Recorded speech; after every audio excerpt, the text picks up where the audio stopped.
Tina ini punya gaji 30 juta, masih single nih.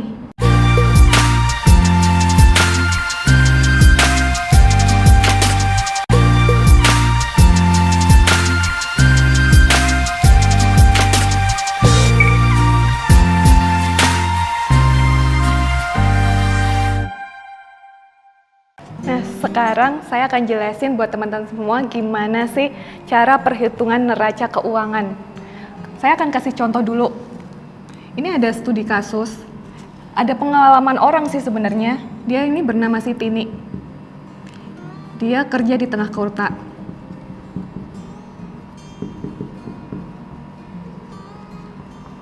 Si Tini ini, dia punya penghasilan setiap bulannya adalah 10 juta per bulan. Hidupnya sederhana,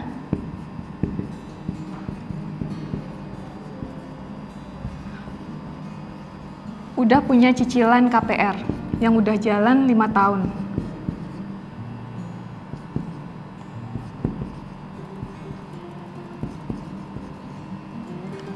Harga rumahnya dia ini sekitar 250 juta.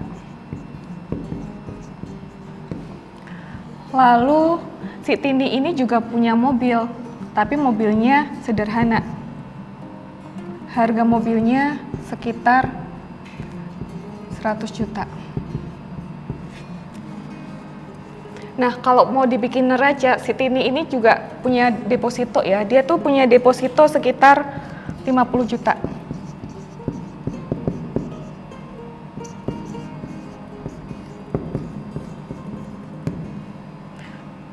Aku hapus dulu, aku bikinin ini. Jadi ini teman-teman udah tahu ya, Tini itu kerja di tengah kota, dia bergaji 10 juta per bulan, hidup sederhana, udah cicil KPR rumah, dia punya cicil mobil untuk transportasi kerjanya dia juga punya, lalu dia juga punya yang namanya deposito. Kalau dibikin neraca, kita akan lihat apakah si Tini ini benar-benar punya aset atau dia punya hutang. Neraca keuangan. Neraca keuangan di sini isinya adalah aset dan juga hutang ya.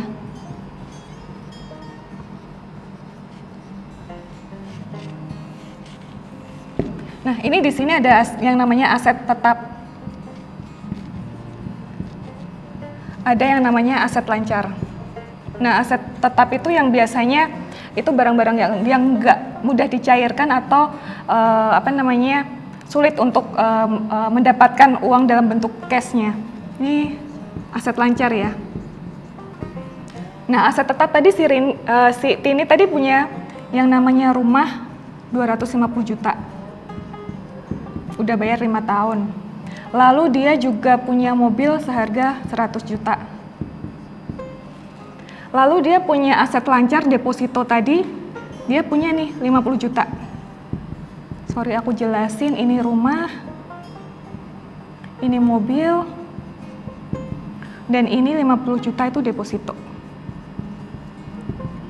Nah, hutang si Tini,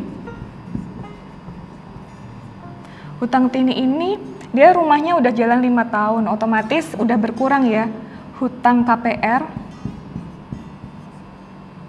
itu ada di angka 150 juta. Terus hutang mobil dia tinggal 40 juta. Nah, kita hitung untuk aset bersih Tini.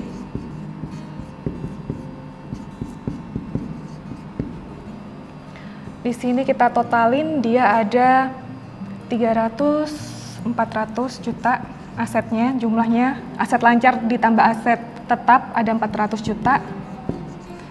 Lalu untuk hutangnya dia ada di angka 190 juta. Nah, aset bersih ini berapa? Di sini 400 juta dikurangin 190 juta. Berapa sih dapatnya? Ini sekitar 210 juta. Jadi si Tini ini kalau dihitung secara neraca, dia punya aset bersih atau punya kekayaan sebesar 210 juta. Nggak minus ya, kalau minus biasanya di sini lebih besar daripada, di utangnya lebih besar daripada aset tetap. Jadi si Tini ini bisa dikatakan dia sudah memiliki aset bersih. Sebesar berapa? 210 juta. Seperti itu. Ini untuk neraca keuangan si Tini dengan gaji berpenghasilan 10 juta ya. Nah sekarang ada contoh studi kasus yang benar-benar terjadi di lapangan. Orang-orang itu punya gaji besar tapi belum tentu dia punya aset yang positif. Sebut aja di sini si Tina. Tina ini punya gaji 30 juta, masih single nih. Hidup di tengah kota, dia sewa apartemen karena nggak mau jauh-jauh dari kantornya. Apartemen.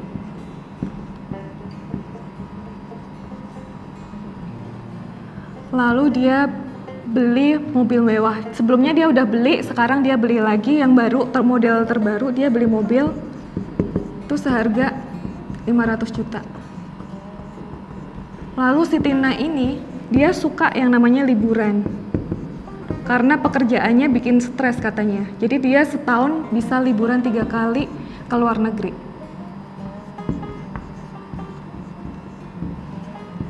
Hidup mewah, gaya hidupnya mewah, makan di tempat mewah. Makan aja bisa sama temennya dia bisa habis 1,7 juta.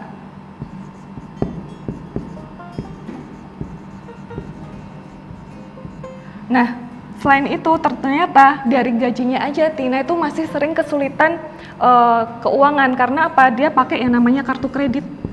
Dia punya cicilan kartu kredit. Cicilan kartu kredit si Tina ini dia ada di angka 40 juta.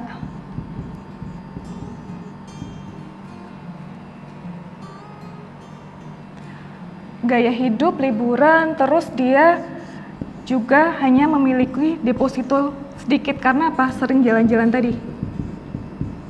Dia nggak pernah mikirin buat tabungan. Dia hanya punya 10 juta di tabungannya. Jelas ya, jadi si Tina ini kerja gaji udah 30 juta. Sewa apartemen dia per bulan bisa 5 juta.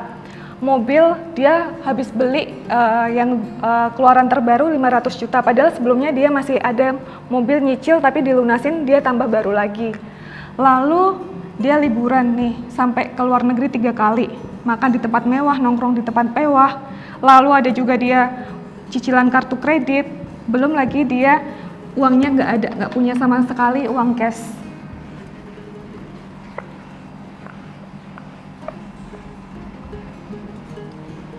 Nah, neraca untuk si Tina kita akan lihat ya. Neraca keuangan si Tina.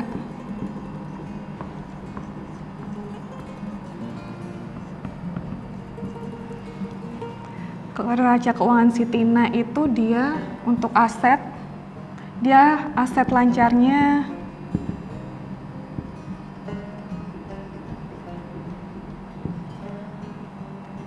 Rp10 juta, aset tetap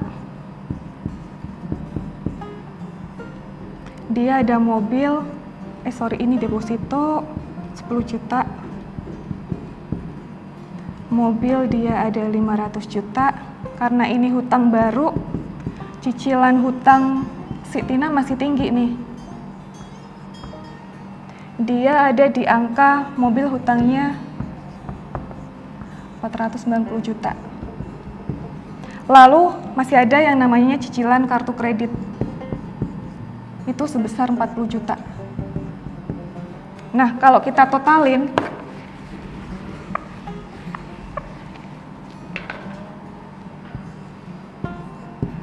untuk aset yang dimiliki sama Tina, ini dia hanya ada di angka 150 juta. Sedangkan untuk mobil dan kartu kredit hutangnya, itu tuh dia ada di angka 530 juta. Nah, kalau kita hitung secara keuangan, aset bersih Tina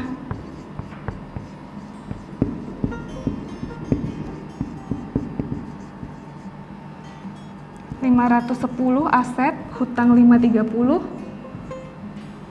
dia minus 20 juta. Jadi kondisinya walaupun di sini ada mobil dengan harga 500 juta, tapi kalau kondisinya masih hutang, otomatis belum tentu dia itu bisa dikatakan aset ya. Kalau belum lunas di sini belum bisa dikatakan positif. Tapi kalau teman-teman di sini udah nggak ada hutang, otomatis ini bisa dijadikan aset buat kita. Tapi karena dia masih hutang dan masih tinggi, otomatis aset bersihnya si Tina ini masih minus. Itu harganya itu ya Mbak, tanya dong, itu harganya mobil kalau dijual kan juga turun. Iya. Kan ini tadi mobil baru ya, si Tina tadi kan lagi beli mobil baru. Otomatis di sini 500 juta dan hutangnya tuh memang masih tinggi karena dia sebelumnya udah punya mobil. Cuman karena gaya hidup ya, dia pengen naikin grade-nya. Dia beli lagi nih, padahal yang kemarin belum lunas kayak gitu. Jadinya kenapa dia kalau secara neraca dia minus, tapi ya memang nanti ini juga bakalan turun harganya. Jadi mobil itu kadang orang berpikir mobil itu investasi, belum tentu. Mobil itu bukan investasi. Jadi mobil itu juga yang namanya sering disebut sebenarnya beban uang. Karena apa? Penyusutan, belum bayar pajaknya. Jadi mobil itu bisa dikatakan dia investasi kalau di sini udah lunas. Tapi kalau masih kredit dia akan menjadi beban. Belum nanti bayar pajaknya. Itu aja sih kalau untuk si Tina. Jadi kesimpulannya teman-teman, orang berpenghasilan besar itu belum tentu dia kaya. Dan buat teman-teman yang berpenghasilan kecil itu juga belum tentu dia miskin. Jadi teman-teman perlu ya bedain ya. Kalau mau ngelihat orang itu kaya atau enggak, itu dilihat dari neraca keuangan. Sekian sharing dari saya, semoga bisa bantu teman-teman buat belajar tentang neraca keuangan. Terima kasih, dah.